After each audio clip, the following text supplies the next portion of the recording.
What's going on, ladies and gentlemen? So today on the podcast, we're going to speak about Barack Hussein Obama. Now, Barack Obama, many people who have really looked into his presidency and understand his impact on the black community, especially those who have suffered a whole lot of things underneath his presidency, really don't want to hear him speaking on the black community at all when he had a whole 8 years to do something for black people. Now, he recently done an interview in the Atlantic. He is doing a press run for his new book that just came out. And he is interviewing with a guy from the Atlantic. And I want to point on something that Barack Obama himself said. So I'm looking at the interview, and I'm going to go back and just kind of give you a gist of what's being said. So the interviewer had asked Barack Obama, they said, a colleague of mine says that in some ways you're a never Trump conservative.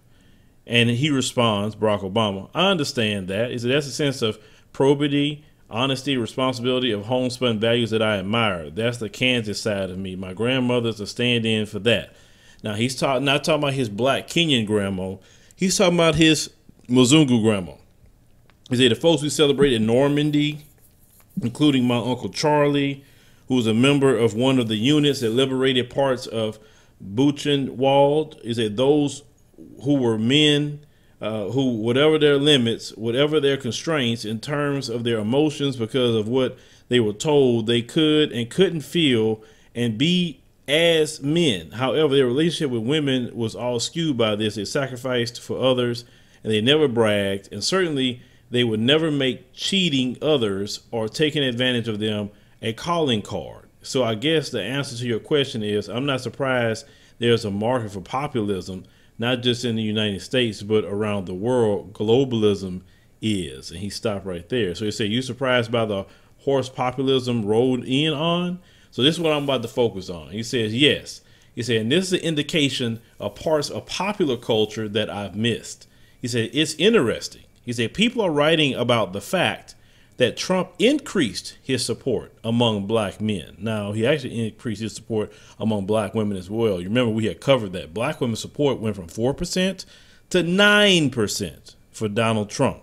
And black men's support went from around 11, 12% to about 19%. Now, he continues to say about the presidential election, he said, and the occasional rapper who supported Trump. So he's talking about regular, black men out here and also rappers as well. He says, I have to remind myself, this is his assessment of why more black men especially voted for Trump. He said, I have to remind myself that if you listen to rap music, it's all about the bling, the women, the money. A lot of rap videos are using the same measures of what it means to be successful as Donald Trump is.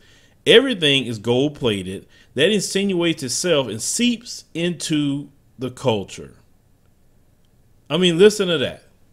So let's back this up. He says he has to remind himself that if you listen to rap music. So for him to say that Donald Trump's increase of votes by black men was due to rap music. But see, this is the same people that put out a ad directed toward black men saying, get your booty to the pole, and using strippers to send a message to black men. So the Democrat Party looks at black men as just idiots. They say all you do is listen to rap music, and only political commentary that you're going to take is from twerking strippers. And that's why they're going to market that to you. That in itself, his comments, like I said, but Barack Obama been making comments like this toward black people, and he's gotten so many passes from black people with this. So many passes. This guy proves every day he was nowhere near black people. He was talking about a little earlier about his white grandma. He's talking about his Uncle Charlie. He wasn't talking about his uncle in Chuke. He was talking about Uncle Charlie, his white uncle, because he wasn't around his black family like that. See, the thing is, and what we didn't look into at the time, because we just the euphoria of what happened, in 08. Barack Obama, if you look at his life, he was around no black people. He was raised by Mzungus. So his whole mindset is Mzungu. The only time he really got around black people, even he used to date nothing but white women. And then he ended up getting with Michelle, and I guess maybe somebody put a bug in his ear when he was being selected. Say, look, politically, you can't be with no white woman. You better get with that black girl over there, because that's the way you're going to be accepted politically in this country. You get what I'm saying? Because Michelle was the only black woman that he ever dated, for what is being told. Okay, so Barack Obama got into politics, started being around more black people, but all his life he wasn't around black people like that. So how do you make assessments about black people, especially black men? You didn't even grow up like most of us have grown up. You understand? To assess that, all we do is listen to rap music. You say it's about the bling. We don't even use that terminology. That's let you know how out of touch Barack Obama is. And this man has been out of touch for so long. I mean, if Barack Obama was actually out here listening to what people are talking about, he would know why more black people voted for Donald Trump. Now, he says it's all about the bling, the women, the money. That's not why black men voted for more for Donald Trump. He says a lot of rap videos are using the same measure what it means to be successful as Donald Trump is. Everything is gold plated. What is he talking about? He said that insinuates itself and seeps into the culture. So that's everything. Okay. So Barack Obama, once again, makes himself sound silly. He makes himself sound extremely silly. Maybe, just maybe, if you knew what you were talking about, you would know that black men, since you're focusing on black men aren't accepted in the Democratic Party for what we offer or what we need. Many black men have suffered under the 8 years of the presidency of Barack Hussein Obama. Let's go home and go back in time just a little bit and start talking about black men and black children who have suffered, and black women who was under the presidency of Barack Obama. He had the whole presidency. He had the Department of Justice. He had the first 2 years. He had the Congress and the Senate the first 2 years. It was a total Democrat control when he got in office. The first thing Barack Obama went to do was bail out the banks, the ones that created the problem. He didn't reel them in. He didn't lock nobody up. He didn't do any of that. No, he just bailed them out. But let's go back. Trayvon Martin, that was underneath the presidency of Barack Obama, with Eric Holder, a black man, being over the Department of Justice. We know that George Zimmerman got off on that. No federal charges put on George Zimmerman at all underneath Barack Obama, who had every power to do that. And it did not happen. George Zimmerman should be in jail right now under federal civil rights charges. And he still is walking around free. And when Barack Obama did not reel in the white supremacists and showed them how weak he was in defending black people, you can go back to Trayvon Martin, and that's when the floodgates opened up. Because with Trayvon Martin was the time for Barack Obama to assess how he was going to be about law and order too. See, every time he came to black men, he always telling us what we not doing, etc. Always complaining on black men, talking down to us constantly. Yet he didn't do nothing for us. Let's talk about another black person, a child by the name of Tamir Rice. This happened underneath the presidency of Barack Obama. He didn't do nothing about Tamir Rice. He didn't do anything about Michael Brown and what happened with that situation. He did nothing. He did nothing when it came to Freddie Gray. Oh, this is all he decided to do, y'all. This is all he decided to do. Oh, we got to get some oversight over the police departments, and we're going to do some findings, and we found some things, and we told them they can't do this anymore, and we're going to hold them accountable. Nobody went to jail. No race soldier went to jail. George Zimmerman didn't go to jail. You know, a few of them went to jail here and there, but for the most part, and when I'm talking about here and there, we ain't talking about a race soldier. I'm talking about like with Jordan Davis. You know, that Mzungu that killed him. Yes, he went to jail, but the race soldiers did not go to jail. We could talk about black women like Rekia Boyd. That was underneath Barack Obama. We could talk about black women like Charlena Lyles. Black women like Corinne Gaines, Sandra Bland. Do you understand? Brothers like Eric Garner, that's not here anymore. All of this was underneath Barack Obama. Sam DuBose. Now, Michael Slager, who shot Walter Scott and killed him, he did go to jail only because of the video. But if we had to depend on Barack Obama's Justice Department to prosecute Michael Slager, he would be out of jail right now. So Barack Obama not only did us wrong as a people, we suffered the backlash of his presidency, and we didn't get nothing out the deal. The white supremacists on the police departments and just average white supremacists all over the country was angry and upset at the presidency of Barack Obama. And they couldn't take it out on him, so they took it out on us. And every freaking week we were suffering something. This is the time where every week you almost seeing some sort of protest or somebody saying something in the street because somebody else was killed. While we sitting up here watching Barack Obama do DACA. We watched him do that. We watched him do all the rights for the LGBTQ community. Every time somebody came out saying that they was part of that community, he get on the phone congratulating them, celebrating them. Matter of fact, he put the rainbow, their flag, on the White House. This is what he was focused on. He wasn't focused on us being slaughtered in the streets.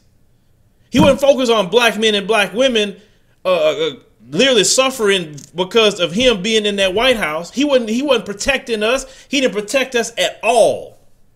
He had two black people that was over the Department of Justice, Eric Holder and Loretta Lynch, and now one of them did anything to protect black people. See, when he put DACA in, Donald Trump couldn't even break DACA. But when he put in this thing about police, oversight, the first thing Jeff Sessions did when he got in and said, oh, we're getting rid of all that, because how is it that DACA was so concrete that it's so hard that Trump could even get out of DACA, but yet anything for us is so easy to tear it up and get rid of it. You understand? See, this man has no rights to be commenting on black people and black issues, or even why black men voted for Trump. This current Democrat Party is so hostile toward black people's issues and definitely toward black men. You know how Laura Ingraham from Fox News was talking about LeBron James and telling him to shut up and dribble? You remember that when he was commenting about politics, and a lot of people was talking about, why she said that and whatever. You kind of expect that. But the Democrat Party, when it comes to black people, they tell you to shut up and vote. Not shut up and dribble like LeBron, but shut up and vote. Because that's all you good for is a vote. And matter of fact, because you're putting too much pressure on us about doing something for you, don't worry, because Biden, what he's going to do is he's going to legalize 11 million people in his shoot, man. That's more people that we got right there. So we're going to try to lessen your vote by doing that. This is why a lot of black people increase their vote for Trump. Not because they like the Republican Party, not because they really expect something grand out of them, but they're trying to show you that, wait a minute, you took us for granted too long. You think we got to sit up here and vote for you? Then there are people that took the other route and didn't vote at all. And they have every right to do so. What are they voting for? That's the question they have. And every time somebody tells, they say that to someone, what are we actually voting for? They use nothing but shaming tactics. That's all they use. They do not present no concrete policy to that black person to say, well, this is the reason why you need to vote. Okay? And they never can come up with anything. Never. Joe Biden said that black people is the one that helped him win the White House.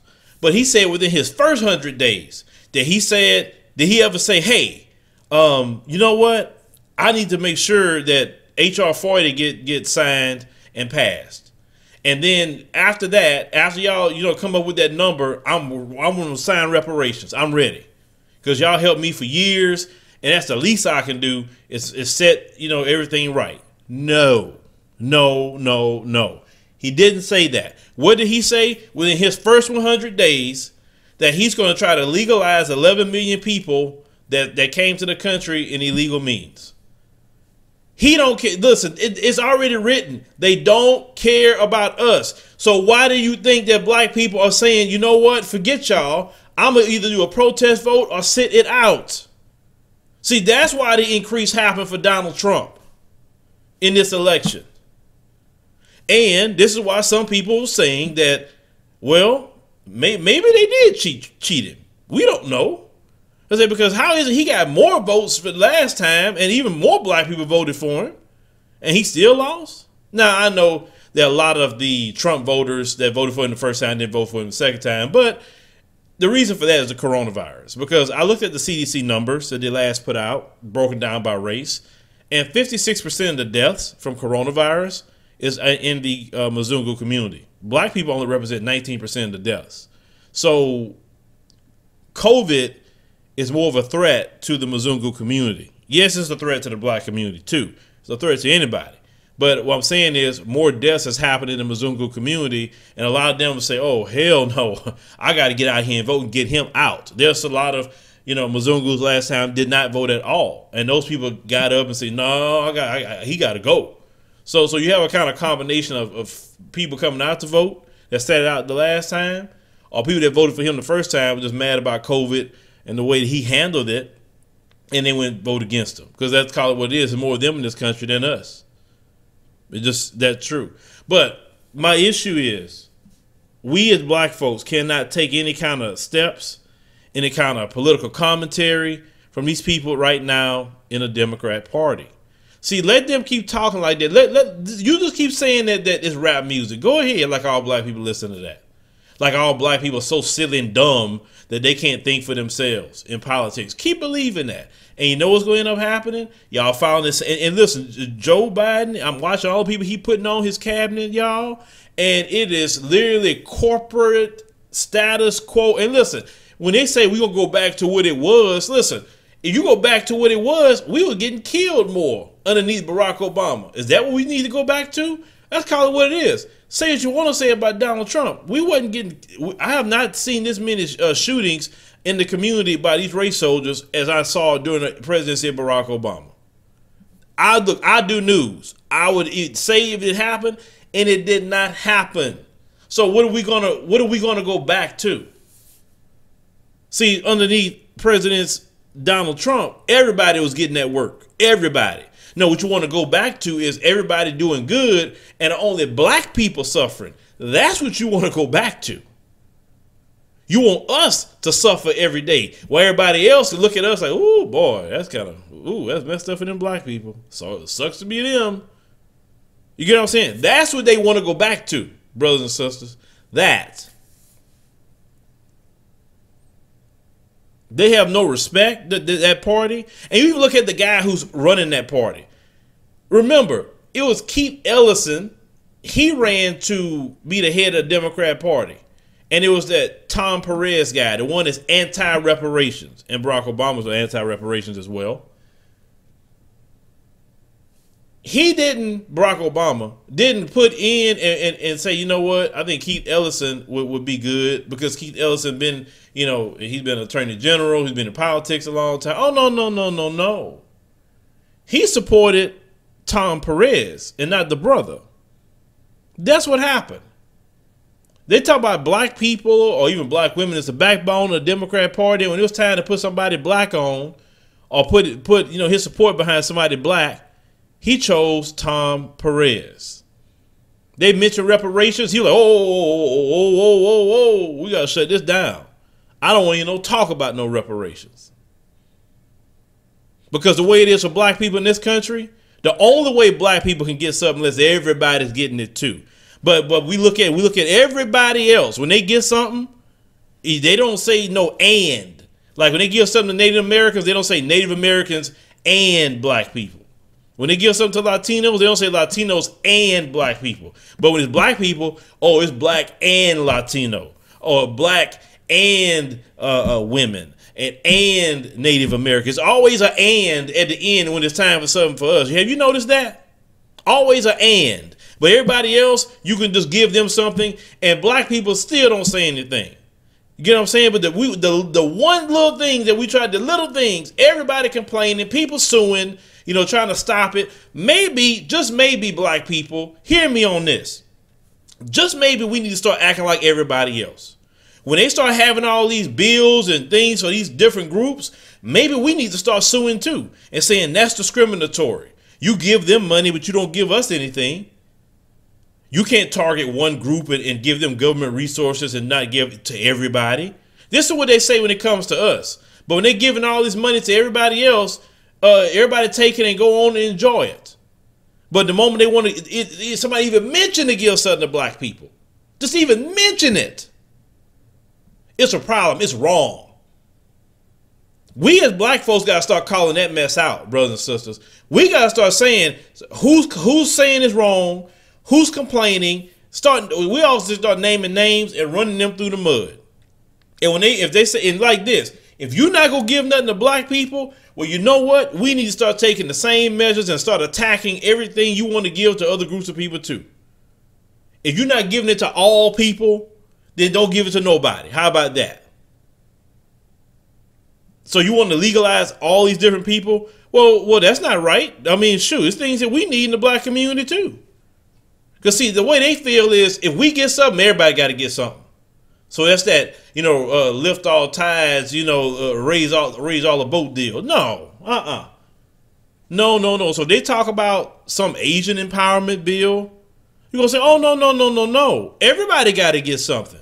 So they talk about, we got to do this for the Latino community. Oh, no. Everybody needs to get empowered. Everybody needs this. Everybody needs that. Everybody's suffering too. I mean, this is where we gotta approach these people. Because they just think, like I said, they think our position as black people is to shut up and vote. And then on top of that, you got these people, running around here, all the Democrat shills who are black, run around here doing their dirty work, basically saying the same things, shut up and vote. No, it's a new day. Joe Biden is not going to have what Barack Obama had. Barack Obama had a good situation that black people didn't really press him and didn't ask him for anything. And a few black people that was pressing him, like Tavis Smiley and even Jesse Jackson, black folks attacked him. Because they were pressing Barack Obama by he needs to do something for black people. See, gone are the days for me of I'm just happy to see somebody black in a position, because just because you see somebody black in a position don't mean they're going to do nothing. See, you tell them, I just want to see somebody black. They give it to you. And then they won't even give you a black person that it was a descendant of those who suffered in this nation on the plantation fields. They won't even give you one of them. Every time they give you one that don't come from that lineage. Think about that. Barack Obama's people definitely didn't come from that lineage. And then from what we hear about Kamala on the Jamaican side, that they were elites on his or her father's side. That even was participating in slavery too. So there you go.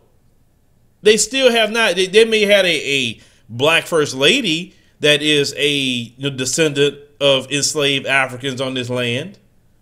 But we have not had a president or a vice president that come from us, that come from our lineage and who we are. Our people have built this country. Our people have suffered. And then you're going to have Barack Obama that never grew up around black people at all. At all. And you know what? If you look at him and listen to the way he talk, he may have some of the mannerisms of black people. He can speak a certain way. But in the mind, Barack Obama is a Mzungu. In the mind. He talks to black folks like a Mzungu man would. That's because his upbringing. That's who he is as a person. You can't change that about him. But this man has nothing at all. He has no clue on black people. People need to stop asking him about black people. There's plenty of people out here that people can ask questions to that know about black people, that grew up in black communities, to understand why we do certain things. And the reason why some people may be attracted to those who have some money is because that people, you know, it's not cool to be suffering every day, man. It's like people want to live a life where they're not suffering. They want to, you know, hopefully live a life where they can eat wherever they want, you know, travel wherever they want. Don't have to worry about Pookie and Ray Ray on the corner. You know what I'm saying? I mean, yeah, some people want to have that. They never had that at all. Some people, a lot of people in America use celebrities and all that as escapism as well. There's a lot of the reason why people do what they do. And because of our identity was stolen from us, you're talking about identity theft, black people's identity was stolen from them. We had to create our own identity until we find out who we really are, or a person that just don't know who they are just yet. They're constantly looking for some sort of identity, and that identity to them may be, you know, to have money or you know, yes, a lot of rappers in the 90s was talking about Donald Trump this, Donald Trump that, but nobody, you don't hear the young rappers today talking about Donald Trump. I don't hear DaBaby rapping about Donald Trump. I don't hear Megan Thee Stallion talking about Donald Trump, you know, in no records like that. The only one that said something about Donald Trump, YG, is the only person that made a record and it was saying F Donald Trump. Okay, so it wasn't nothing like praising Donald Trump. None of these rappers are praising Donald Trump at all. Now, yes, a few did like Donald Trump, and I said this before. A few of them do like Donald Trump because Donald Trump is better for your taxes. He sure is. Joe Biden is not going to be good for their taxes at all. He said that in the gate. So yeah, some of them a lot of them celebrity rappers and all that are behind the scenes Republicans. They sure is. They can't openly say it because they'll be crucified, because in the black community, being a Democrat is a religion. Let me repeat that again. In the black community, being a Democrat is a religion. And if you're not a Democrat, well, man, you are full of Satan. What's wrong with you? You in league with the devil if you're not a Democrat. Now, black people that's listening, you know I'm telling the truth. Democrat is a religion for black folk. White Jesus and Democrat. That's the two things that you held in shrine. Remember the video, if you follow me on the Phillip Scott Show channel, where I posted a video of the mom screaming and cussing at her son because he said he's an independent, not a Republican, an independent. And he said he voted that way, and the mom was screaming and yelling at him, cussing him out. Talking about that was a vote that went to Donald Trump. The boy said he didn't even vote for Donald Trump. He voted for somebody independent, not Donald Trump. But they have convinced black folks in that religion, because the Democrat Party is religion to black folks, that if you don't vote for them, it's a vote for the other side. That's so asinine. A vote for the other side is a vote for the other side. If you didn't vote for that person at all, voted for someone else, or you sat it out, they didn't get your vote. But they tell black people this stupidity to keep them in line, to keep them in control, because they need black people to believe in the system. And as long as black folks, as I said before, believe in white Jesus and you believe in Democrat, that's going to save you, you still slaves. You still a slave. Because one thing Willie Lynch said is that we need to keep them, in that Willie Lynch letter that we said, we need to keep them needing us, loving us, trusting only us, looking to us for provision. And trusting the Democrat Party, trusting your white Jesus, trusting anything in their system, that's you just still being a slave to them. Instead of saying, we got enough black people to create our own political party. We got enough black people to create a major political action committee that say, in order to get this vote and this money over here, you got to come see us. But see, that's black people that want to be free. That's black people that actually have a code. See, what Will Lynch said is true. You enact this system and you can continue having self-replicating slaves for 1,000 years. And that's black folks, a lot of black folks today. Self-replicating slaves. You teach your children to depend on in that religion of Democrat. You teach it. You teach it so much that you will shame a person. Like they committed sin against God himself. They don't go out there and vote for that Democrat. Then when you go vote for them, they don't do crap for you because all they need you to do is shut up and vote. That's all they want you to do. Shut your black behind up and get out there and vote. And don't you dare ask me for nothing. You can sit there and watch everybody else get something, but don't you dare ask. And if you ask, I'm going to get pissed off at you. How dare you ask me for something? That's how you treat a slave. Slaves are only meant to serve, not be served. So when you ask for something, they treat you like, how dare this slave ask me for something? You the slave. You the one supposed to fetch my water. You the one supposed to get my food. You the one supposed to serve my guests. Don't you open your mouth and say what you need. You're being too uppity. And then you have all these Democrat shills is no different than Stephen on the plantation. You say, Master Calvin, I'm going to keep them in line. That's exactly how they are. They in the big house, making sure they keep all the slaves in line. So Barack Obama is the last person I want to hear try to give any kind of assessment on the black community when this man's whole presidency, it was nothing but the streets running with the blood of black people, and he did nothing about it at all. He can miss me with that. But notice he don't want to interview with everybody. He interview with people that's safe. He like say a lot of them do that. They don't want to talk to black, like the real black people that's out here doing this in the media. They don't want to talk to us because they know better. But anytime that this man speak, he needs to be reminded constantly about the blood of black people is on his hands and he did nothing. Matter of fact, the blood of Africans is on his hands because he co-signed the bombing and killing of Muammar Gaddafi. And black people right now are being put into slavery in Libya by the Arabs. And that was Barack Obama's doing. He co-signed that. And Barack Obama will say, you know what, nah, we can't be participating in that. If he would have said no, it wouldn't have happened. They did not make a move until Barack Obama gave the green light to do it. So he's responsible for why Libya went to hell. He's responsible. He's responsible for black men and women that try to go through Libya getting put into slavery or dying at the hands of these people that's over there. Gaddafi had Libya in a good position. Black people love living in Libya when Gaddafi ran it. Barack Obama was responsible for all that chaos that's over there right now. And responsible for all us dying here, but yet everybody else got something out of him. So like I say, he is the last one I want to hear say anything about black people. But you guys, like I said, you know, let me know. Like I said, let me know your position. Do you agree at all with his assessment about black people and why they voted more for Donald Trump? Let us know. Thank you for listening to the Phillip Scott audio experience. I hope you learned something from our program. Make sure if it's your first time here, go and check out all the episodes that we have. Start binge listening.